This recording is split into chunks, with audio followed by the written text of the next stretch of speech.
नाज़रीन करام, कहते हैं ना, बड़े लोगों की बातें भी बड़ी होती हैं। वो ना तो किसी के खुद गुलाम बनते हैं और ना ही किसी को किसी का गुलाम बनने देते हैं, और ना ही किसी गुलाम सरजमीन पर खुद को दफन होने का कहते हैं। और इसकी सबसे बड़ी मिसाल मौलाना मोहम्मद अली जौहर की है। यही नाज़रीन कराम आज की वीडियो में हम आपको बताएंगे। अस्सलाम वालेकुम, मैं हूं वासिफ अली। आप देख रहे हैं यूट्यूब चैनल। जिस भी मेरे दोस्त ने मेरे चैनल को सब्सक्राइब नहीं किया, वो सबसे पहले मेरे चैनल को सब्सक्राइब कर ले, ताकि मेरी न्यू आने वाली वीडियो आप तक सबसे पहले पहुंच सके। तो चलिए नाज़रीन कराम, इस वीडियो को भी हम स्टार्ट करते हैं।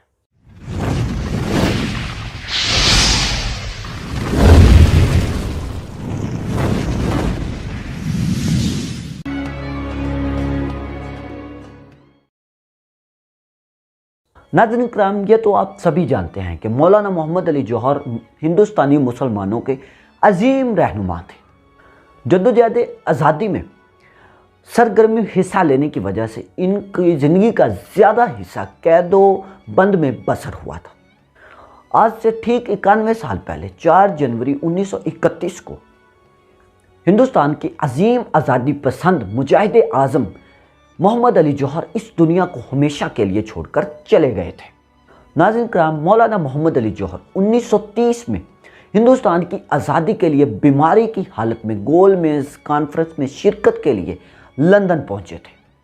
वहां 19 नवंबर 1930 को इनकी तकरीर एक तारीखी तकरीर थी।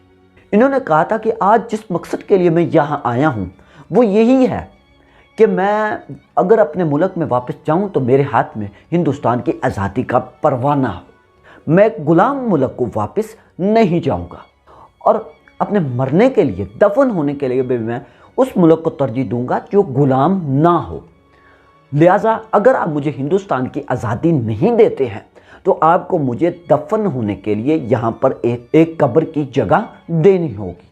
इस वक्त ब्रिटिश हुकूमत ने हिंदुस्तान की आज़ादी तो ना दी, मगर मौलाना मोहम्मद अली जौहर ने एक आज़ाद मुल्क में अपनी कब्र की जगह ले ली। इस मुजाहिद आज़म ने अपनी आखिरी सांसें लंदन के एक होटल हाइड पार्क में दी थी और इनकी मौत की खबर ने पूरी दुनिया को सदमे में डाल दिया था। हिंदुस्तान में जब ये खबर पहुंची तो पूरे मुल्क में हलचल मच गई थी और जगह जगह पर ताज़ियती जलसे होने लग गए थे। मौलाना मोहम्मद अली जौहर के कामों का तज़किरा किया जाने लगा और लोगों को नसीहत दी जाने लगी कि वो मुल्क पर मर मिटे जाए। इन जलसों में हिंदू और मुसलमान बराबर शरीक हुए थे। ईसाई दुनिया पर भी मौलाना की वफ़ात ने गहरा असर डाला था। अखबारों ने लिखा कि हिंदुस्तान में मौलाना मोहम्मद अली जौहर मुसलमानों के सबसे बड़े रहनुमा थे और दुनिया के मुसलमान रहनुमाओं में बुलंद दर्जा रखते थे। इन्होंने इस्लाम, हिंदुस्तान और पूरे मशरक़ की खिदमत के लिए अपनी ज़िंदगी बसर कर दी थी।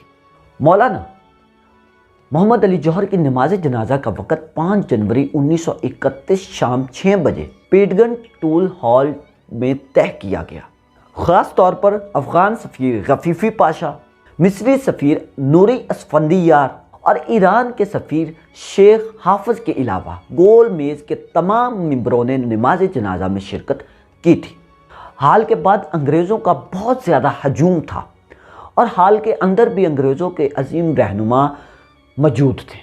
हर किसी की ये दिली ख्वाहिश थी कि मौलाना मोहम्मद अली जौहर को इनके शहर में दफन किया जाए, और जो लंदन के लोग थे उनकी यही राय थी कि इनको लंदन में ही दफनाया जाए। लेकिन यहाँ पर घर वाले खिलाफ थे। ख़ास तौर पर मौलाना की बीवी अमजदी बानो बेगम इन्हें हिंदुस्तान ले जाना चाहती थी और ख़ुद हिंदुस्तान से भी सैकड़ों ख़त आए कि इन्हें हिंदुस्तान में दफन किया जाए। रामपुर, लखनऊ, अलीगढ़, कलकत्ता, दिल्ली और मुतअद्दिदा इलाकों से टेलीग्राम भी आए थे कि मौलाना मोहम्मद अली जौहर को इनके शहर में दफन किया जाए।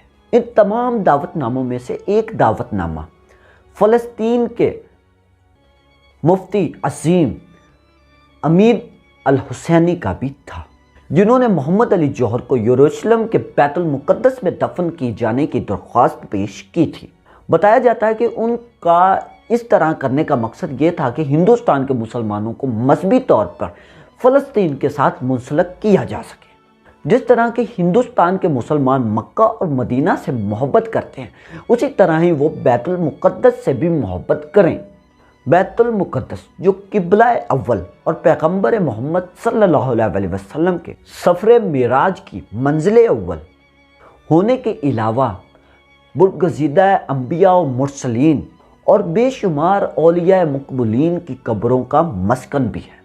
امین الحسینی صاحب کی اس گزارش پر مولانا محمد علی جوہر کے بھائی شوکت علی راضی ہو گئے، کیونکہ مولانا محمد علی جوہر نے یہ خود کہا تھا کہ مجھے کسی غلام ملک میں دفن نہیں ہونا۔ مولانا محمد علی جوہر نے ساری زندگی کھادی کے بنے ہوئے کپڑے ہی پہنے تھے، اس لیے ان کے کفن کو بھی کھدر کے کپڑے سے تیار کروایا گیا تھا۔ ان کی میت کو 5 دن تک لندن میں ہی رکھا گیا اور پھر سمندری جہاز کے ذریعے انہیں بیت المقدس کی طرف روانہ کر دیا گیا۔ 21 جنوری کو ان کی میت پورٹ سعید پہنچی تھی، جہاں پر مصر کے شہزادے نے تابوت پر رکھنے کے لیے غلاف کعبہ کا ایک ٹکڑا بھی پیش کیا۔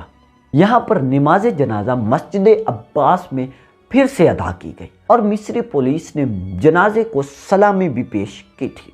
جنازے کی جلوس میں وزیر اعظم، شاہ مصر کے نمائندے، شہزادے اور مشائقین شہر شامل تھے۔ 23 جنوری 1931 کو یہ تابوت یروشلم پہنچ گیا تو یہاں کی تمام دکانیں اسی وقت بند کر دی گئی تھی۔ جنازے کے جلوس میں مولانا شوکت علی اور مفتی امین الحسینی آگے تھے۔ ایسا ہجوم امٹ آیا کہ جنازے کو حرم شریف تک پہنچانے کے لیے 3 گھنٹے کا وقت لگ گیا۔ جمعے کی نماز کے بعد نماز جنازہ کی نماز یہاں پر تیسری بار پڑھی گئی تھی۔ بتایا جاتا ہے کہ اس وقت قریب 2 لاکھ کا جمع غفیر جنازے میں موجود تھا۔ کئی اہم مشہور مسلم رہنماؤں کی تقریر کے بعد مولانا محمد علی جوہر کے جسد خاکی کو سپرد خاک کر دیا گیا۔ ناظرین کرام، آج کے لیے صرف اتنا ہی۔ کمنٹ سیکشن میں یہ ضرور بتائیے گا کہ آپ کو میری یہ ویڈیو کیسی لگی، اور اگر آپ ایسی اور ویڈیوز چاہتے ہیں تو آپ میرے چینل کو سبسکرائب ضرور کریں تاکہ میری نیو آنے والی ویڈیو آپ تک سب سے پہلے پہنچ سکے۔ تو ملتے ہیں کسی نیو ویڈیو میں، تب تک کے لیے آپ اپنا اور اپنے اس چینل کا خیال رکھیں۔ اللہ حافظ۔